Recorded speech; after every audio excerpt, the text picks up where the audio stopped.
Welcome to May TV news. Palnadu జిల్లా Savalyapuram MPDO కార్యాలయం వద్ద పింఛన్ లబ్ధిదారుల ఆవేదన.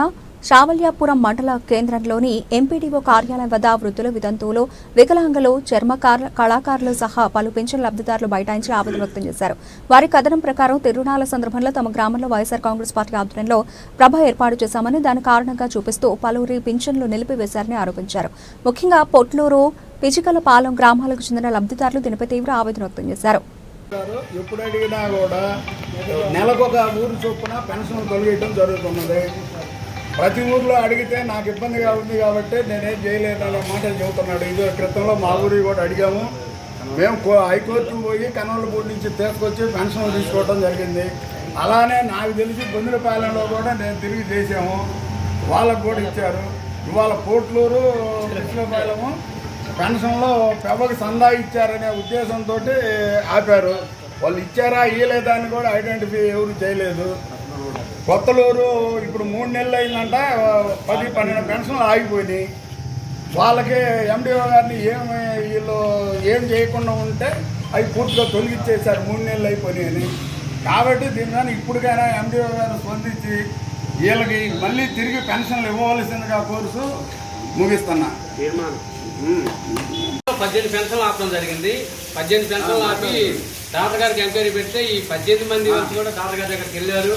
వాళ్ళు మళ్ళీ ఎంక్వైరీ చేశారు, చూశారు, ఓకేనని పెన్షన్ గత 7 ఇస్తానే ఉన్నారు. మొన్న ఉగాది రోజు ఒక పెవర కట్టామని ఒక దురుద్దేశంతో అధికార పార్టీ వాళ్ళ మాటిని ఎండిఓ గారు మా ఊరి పెన్షన్లో నిర్దాక్షిణ్యంగా పక్కాగా వాళ్ళకి సెంట్రల్ గవర్నమెంట్ ఇచ్చిన డిజేబిలిటీ కార్డులు ఉన్నాయి. 80%, 70%, 90% వికలాంగుల సర్టిఫికెట్లు ఉన్నాయి. ఉన్నా కూడా ఎండిఓ గారు అధికార పార్టీ కొమ్ముగాస్తూ మా పెన్షన్లో నిర్దాక్షిణ్యంగా ఆపుతుంటే ఏంటంటే మొన్న 2 రోజుల క్రితం వచ్చి ఆయనకు రిఫరెన్స్ ఇచ్చాము. అయినా కూడా మాకు ఎటువంటి సమాధానం చెప్పలేదు. మేము వెల్ఫేర్ని అడిగితే మాకేం సంబంధం లేదంటే మీరు ఆఫీస్కి పోయి కనుక్కోండి, కానీ మాకు ఎటువంటి సంబంధం లేదని చెప్పడం జరుగుతుంది. ఎండిఓ గారిని ఈరోజు గట్టిగా అడుగుతున్నాం. మేము మా పెన్షన్లు మీరు ఎందుకు ఆపారో మాకు ఎవరైనా చెప్పాలి. మీరు ఎవరైనా చెప్తేనే మేము నుంచి కలుగుతాం, లేకపోతే కదిలే క్వశ్చనే లేదు. ఎంత దూరం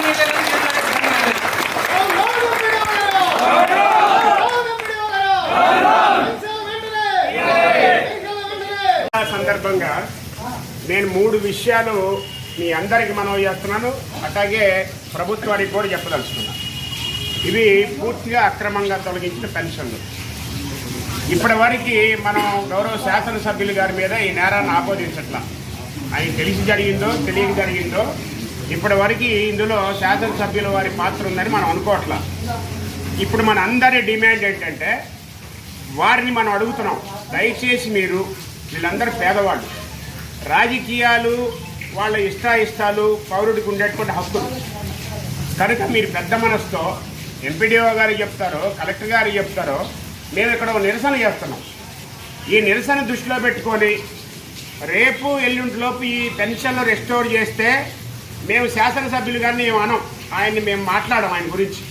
ఇది జరగకపోయినట్టయితే పూర్తిగా ఇందులో శాసనసభ్యుల వారే నేరస్తుడు అనక తప్పదు, వేరే దారి లేదు ఇంక మనం. కనుక ఆ దశ దాకా తేవద్దు ఈ విషయాన్ని మనం మనస్ఫూర్తిగా వారికి మనవి చేస్తున్నాం.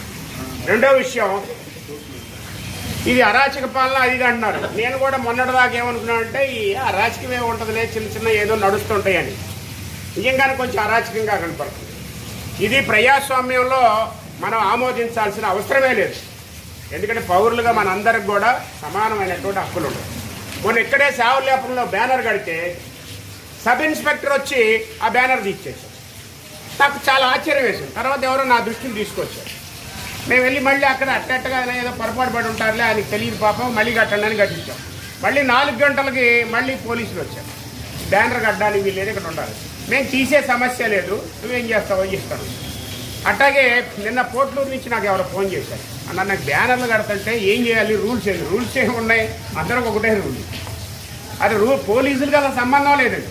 నిజానికి గ్రామ పంచాయతీ వారో మున్సిపాలిటీ వారో దీంట్లో ఒక నోటీస్ ఇచ్చి మీరు మా పర్మిషన్ లేకుండా కట్టారా అని ప్రజలకు ఇబ్బంది చెప్పొచ్చు. రూల్స్ మనం కూడా ఫాలో అవ్వాల్సిందే. కానీ పోలీసులకి ఏం సంబంధం అసలు? పోలీసులు అంటే ఏంటి, ఇది అరాచక పాలన అని మీరు ఎవరైనా అంటే దానికి ఉదాహరణ నాకేం కనపడుతుందంటే పోలీసుల ద్వారానే మొత్తం ప్రభుత్వాన్ని నడపాలనుకుంటే అది అరాచకం అవుతుంది. పోలీసుల పని పోలీసు చేయమనండి. పోలీసులు కూడా మన కుటుంబాల నుంచి వచ్చిన వాళ్ళే. ఎంపీడీఓ గారు కానీ అధికారులందరూ మళ్ళాంటి కుటుంబాల నుంచి వచ్చిన వాళ్ళే. మన వ్యక్తిగతంగా మన వాళ్ళ మీద దేశం లేదు. కానీ మీరు చట్టబద్ధంగా పాలన చేయకపోయినట్టయితే మాకు మీరే శత్రువులు అవుతారుగా. ఇక్కడ పెన్షన్ పోయింది ఒక ఆయనకి చంద్రబాబు నాయుడు గారు ఎమ్మెల్యే ఎట్లా అవుతారు? నువ్వు కదా ఆపింది, కాబట్టి నువ్వే శత్రువు. కనుక మీరందరూ కూడా చట్టానికి లోబడి పనిచేయడానికి సిద్ధంగా అండి. అట్లా మీరు పని చేయకపోయినట్టయితే ప్రజాగ్రహానికి గురి కావాలి. ఆ తర్వాత లా అండ్ ఆర్డర్ ప్రాబ్లం వచ్చింది, ఇంకో ప్రాబ్లం వచ్చిందంటే నడవ ఖచ్చితంగా వస్తుంది. లా అండ్ ఆర్డర్ ప్రాబ్లం నువ్వు క్రియేట్ చేస్తే, నువ్వు ఇక్కడ ప్రజలను నిందిస్తే కుదరదు. అందుకని ఈ సమావేశం యొక్క నిర్ణయం ఏంటంటే, చివరి నిర్ణయం, గౌరవ ఎంపీటీ గారు లోపలే ఉన్నారు. దయచేసి మీరు ఇక్కడికి రండి. మీరు వచ్చేదాకా మేము ఇక్కడి నుంచి కదలం. వచ్చి మీరు మీదైన సమాధానం ఏందో చెప్పండి. ఆ తర్వాత మీ ధర్నా కొనసాగించాలో క్లోజ్ చేయాలో ఆలోచిస్తాం. కనుక దీని పేరు మండల ప్రజా పరిషత్. ఈ ప్రజా పరిషత్తులో ఉన్నటువంటి మీరందరూ కూడా మాకు జవాబుదారి. మా పన్నుల్లోంచి జీతాలు తీసుకుంటున్నాడు మీరు. ఆ ఎల్లయ్య చెప్పాడు, పుల్లయ్య చెప్పాడంటే నడవదు. ఆ గతంలో చేశారు, అది చేశారు, ఇది ఇవన్నీ సమాధానాలు కాదండి. ఖచ్చితంగా ఈ మండలంలో మీరందరూ చట్టబద్ధంగా చేసి తీరవలసిందే. అట్లా చట్టబద్ధంగా పని చేయకపోయినట్టయితే మేమందరం కూడా తీవ్రంగా ఎదురు తిరుగుతాం. మీకు ఎంతవరకైనా పోవడానికి ప్రజలు సిద్ధంగా ఉన్నారు. ఇది నా మాట కాదు, ప్రజలే మాట్లాడారు. కనుక ఎంపీడీఓ గారు పెద్ద మనసుతోటి వచ్చి మా అందరికీ, ఇక్కడున్న ధర్నాలో పాల్గొన్న వాళ్ళందరికీ మీరు ఏం సమాధానంతో చెప్పండి. చెప్తే ఈ ధర్నా కొనసాగించాలా లేకపోతే ముగించాలా అనేది మనం నిర్ణయించుకున్నాం. మనందరిది ఈ రకంగా నిర్ణయిస్తున్నాం. చాలామంది కోర్టుకు వెళ్తామా, అది ఇవన్నీ అవ్వదండి. కోర్టుకు ఎందుకు వెళ్ళాలి మనం? నువ్వు అన్యాయంగా పెన్షన్ తీసేయటం నేను కోర్టుకు వెళ్ళటం ఏంటి? న్యాయం అయితే ఇక్కడే మేమే ఒప్పుకుంటాం కదా. నోటీస్ ఇవ్వండి, రీజన్ చెప్పండి, నేను ఆ రీజన్స్ పరిశీలిస్తాం. నా పెన్షన్ తీసేయడానికి నేను అరువుండే అంటే నేను నోరు మూసుకుని వెళ్ళిపోతా. నువ్వు అన్యాయంగా పెన్షన్ తీసేయటం ఏంటి? నేను హైకోర్టుకి వెళ్ళి రెస్టోర్ చేసుకోవడం ఏంటి? కాబట్టి ఈ హైకోర్టుకి వెళ్ళడం, సుప్రీంకోర్టుకి వెళ్ళడం కాదు. ఇది ప్రజాకోర్టులో తేలాలి. ఇది ప్రజాస్వామ్యం. ఎంపీడీఓ గారు ఆఫీసులో తీసేస్తే ఎంపీడీఓ గారికి పరిష్కారం చెప్పాలి. పంచాయతీలో తీసేస్తే పంచాయతీ వాళ్ళే దీనికి పరిష్కారం చెప్పాలి. అంతేగాని ఇక్కడ మనకేదో పాత సామెత ఉంది, కందిచేలో ఉంగరం పోగొట్టుకొని పప్పు పెడుతున్న ఎత్తికితే దొరికిద్దా అన్నట్టు. అంచేత ఆ రకమైనటువంటిది ఈ మండలంలో నడవడానికి వీల్లేదు. స్పష్టంగా చెప్తున్నాం. ప్రజాస్వామ్యబద్ధంగా ఈ తీసేసిన పెన్షన్లన్నీ అంతే గౌరవంగా మీరు రెస్టోర్ చేయండి. తిరిగి వాళ్ళందరికీ రేపు ఈ నెలలో ఇవ్వడం సాధ్యపడితే ఈ నెలలో ఇవ్వాలి. ఇవాళే ఇచ్చే ఏర్పాటు చేయాలి. మా డిమాండ్ ఇది. ఇవాళ ఒకవేళ ఇది అసాధ్యం అండి, రేపు నెలలో ఇస్తామంటే వ్రాతపూర్వకంగా మాకు ఇవ్వండి. మేము గౌరవంగా మీకు ఒక శాలువా దండా తెప్పించేసి మరి ఇక్కడి నుంచి వెళ్తాం. దయచేసి ఎంపీ ఆలోచన